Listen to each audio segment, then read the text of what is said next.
Hello friends. मैं सुरेंद्र चौहान एक और टॉपिक जो हॉट टॉपिक चल रहा है उसको लेके आपके सामने आया हूँ, जो कि है महाकुंभ का टॉपिक। और ये टॉपिक आजकल बहुत ट्रेंड में है। मैं थोड़ा सा लेट हो गया वीडियो बनाने में, बट बहुत से लोगों ने अच्छे खासे व्यूज़ भी ले लिए, बट किसी ने इस महाकुंभ की रियलिटी को जो है नहीं दिखाया। बस अब अपने व्यूज़, अपने पैसे और इन सब चीज़ों में लगे रहे। मैं आज आपको बताऊंगा कि कैसे गवर्नमेंट ने पब्लिक को बेवकूफ़ बनाया और एक अच्छी खासी रकम सिर्फ 45 दिन में पैदा की है। अच्छा, अभी बहुत से कहते हैं ना वो मोदी भक्त या बुद्धिजीवी, वो शायद मेरे इस वीडियो को देख के क्रिटिसाइज भी करेंगे कि तुम ऐसे कैसे बोल रहे हो, ये हुआ है।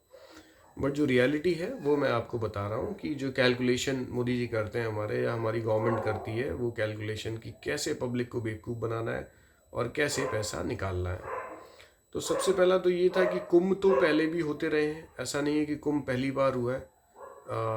इसको महाकुंभ कह दिया। सबसे पहली चीज़ तो ये है कि महाकुंभ 144 साल बाद बताया कि 144 साल बाद आया है। ठीक है, मैं भी नहाने गया था, नो डाउट गए हैं, सभी लोग गए हैं। बट रियलिटी बताता हूँ कि एक्चुअल सीन क्या था इस महाकुंभ को इतना प्रमोट करने का। तो सबसे पहले तो कहते हैं ना कि एक दुकान खोली मोदी जी ने और योगी जी ने, जिस जो दुकान सेटअप करी गई थी प्रयागराज में। ठीक है, उस दुकान में 7,500 करोड़ लमसम योगी जी ने डाले, 7,500 करोड़ मोदी जी ने डाले। ठीक है, एक दुकान आपकी सेटअप हो गई। अब वो 7,500 करोड़ में एक शॉप हम खोलते हैं तो उसमें सामान भरते हैं, खाने पीने की चीज़ें, कपड़े, जो भी हम सेल करना चाहें। यहाँ 7,500 करोड़ सिर्फ खर्च किए गए हैं किसमें? प्रमोशन में। आप अगर गए होंगे कुंभ में तो आपने देखा होगा कि चारों तरफ सिर्फ मोदी की योजनाएं, बीजेपी की योजनाएं, उत्तर प्रदेश गवर्नमेंट की योजनाएं, मोदी जी की फ़ोटो, योगी जी की फ़ोटो, जेपी नड्डा जी की फ़ोटो। इसके अलावा आपको तीसरी चौथी कोई चीज़ नहीं मिली होगी।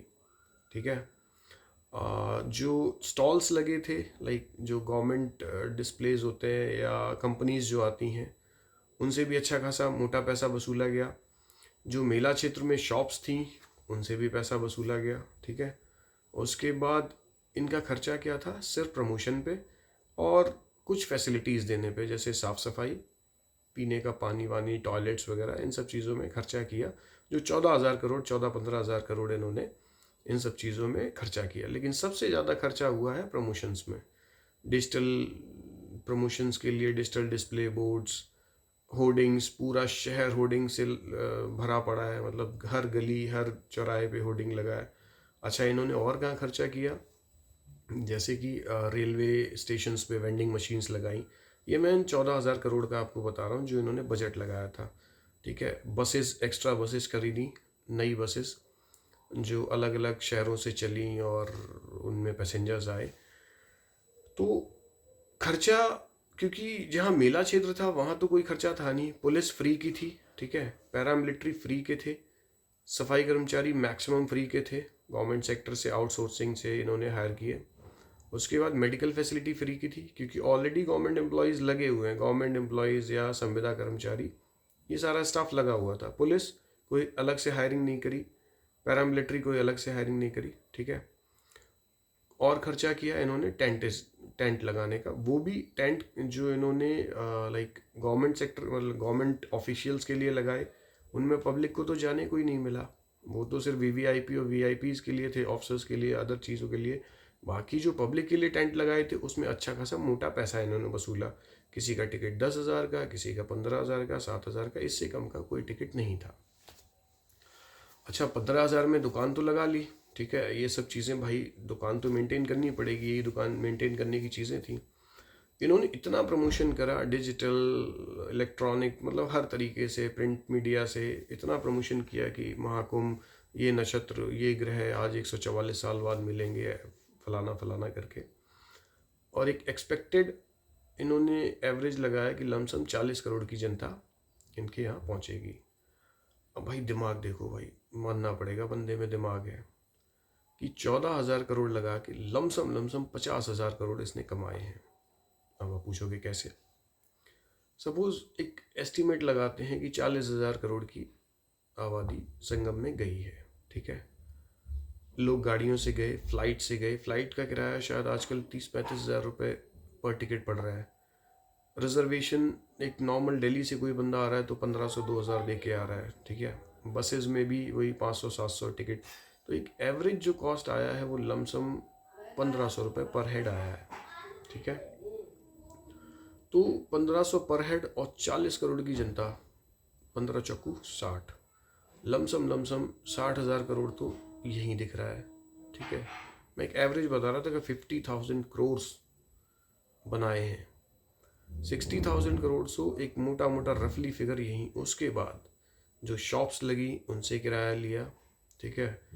जो अपनी अपनी कंपनियों के प्रमोशंस के लिए आए उनसे किराया लिया, और बाकी पेट्रोल डीजल, मतलब एक एवरेज 1500 मैंने लगा दिया था, ठीक। जिसको मिला के बन रहा है लमसम 60,000 करोड़।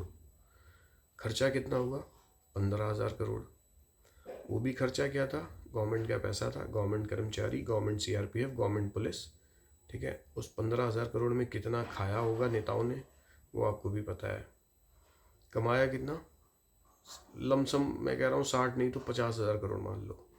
भाई सीधा सीधा बंदे ने 45 दिन में एक एवरेज लगा के चला है 35,000 करोड़ या ज़्यादा कमाया है, ठीक है। धक्के खाए पब्लिक ने, परेशानी उठाई पब्लिक ने। और आपने देखा होगा किसी भी वीआईपी को कभी कोई धक्का नहीं खाना पड़ा। सबकी गाड़ियाँ बिल्कुल संगम घाट नोज तक जा रही थी।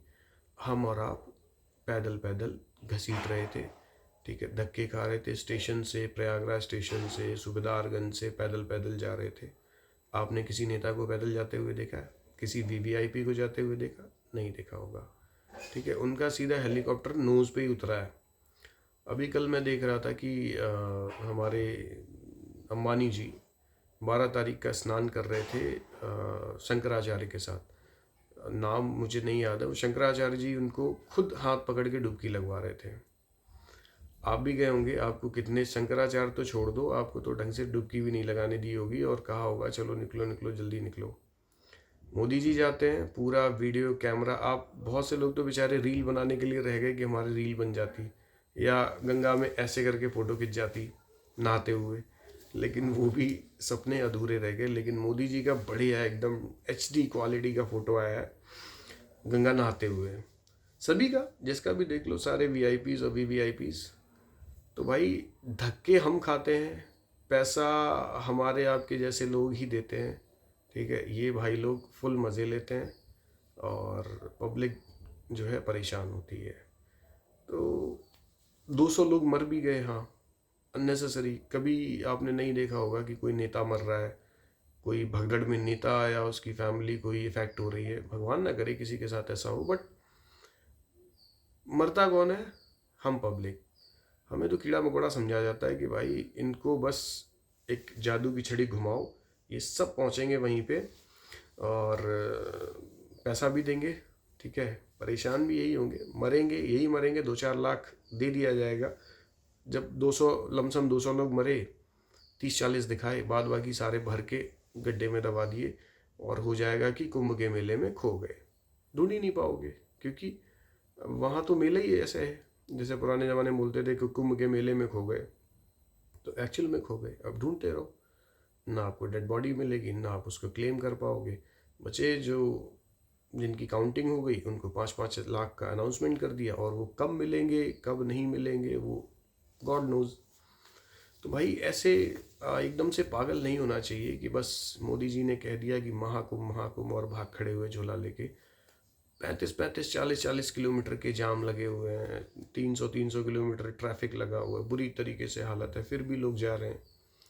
तो ये ठीक नहीं है। आप लोग थोड़ा सा सोचिए कि मोक्ष मिलेगा कि या फिर मुक्ति मिलेगी। तो भाई मरने के बाद मोक्ष और मुक्ति मिलेगी तो किसको पता मिलेगी कि नहीं मिलेगी?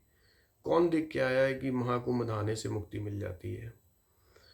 जो चले जाते हैं वो लौट के नहीं आते हमें बताने के लिए कि हमें मुक्ति मिली कि नहीं मिली। ना ऊपर से कोई वायरलेस भेजते हैं ना कोई सिग्नल भेजते हैं। जो चला गया वो चला गया। तो इतना पागल नहीं बनना चाहिए कि मतलब परेशानी हम उठाएं, मज़े मारे गवर्नमेंट। ठीक है, गवर्नमेंट क्या है, स्पेशली ये पार्टीज़ डायरेक्ट इनडायरेक्ट इनकी इनकम होती है। अभी आप पूछोगे 60,000 कैसे कमा लिया, 60,000 करोड़ कैसे कमा लिया। सबसे पहले रेलवे टिकट्स बेचे, आप गाड़ी लेके गए, आपने टोल दिया गवर्नमेंट की पॉकेट में, आपने डीजल डलवाया गवर्नमेंट की पॉकेट में। ठीक है, आपने खाना खाया, जिस रेस्टोरेंट में आपने खाया उस पर जीएसटी पे करा गवर्नमेंट की पॉकेट में। आपने पानी की बोतल ली, उस पर जो जीएसटी और जो टैक्सेस लगते हैं वो गवर्नमेंट की पॉकेट में। तो ऐसे ऐसे करके इन्होंने बहुत कमाया है, लमसम 50,000 करोड़। मोटा मोटा एक एवरेज बता रहा हूँ, ज़्यादा भी हो सकता है, नो डाउट। ठीक है, फ़्लाइट्स में जो फ़्लाइट्स के टिकट हैं उन पे जो सरचार्ज और ये चार्ज वो चार्ज, टैक्सेशन ही इतना है, क्या कर सकते हैं। तो भाई अच्छी खासी कमाई करी है। तो एकदम से भाई ऐसे भागा मत करिए, आराम से रहिए, खुश रहिए, अपने आप को स्वस्थ और सुरक्षित रखिए। बाकी ये सब चीज़ें चलती रहती हैं। और एकदम अंधभक्त बन के भागिए मत कहीं भी। सबसे पहले अपने शरीर अपनी सेहत को देखिए, उसके बाद बाकी चीज़ें चलती रहेंगी। क्योंकि आप स्वस्थ हैं तो सब कुछ अच्छा ही है, सब महाकुंभ है। और आप स्वस्थ नहीं हैं तो फिर कुछ भी नहीं है। जय हिंद।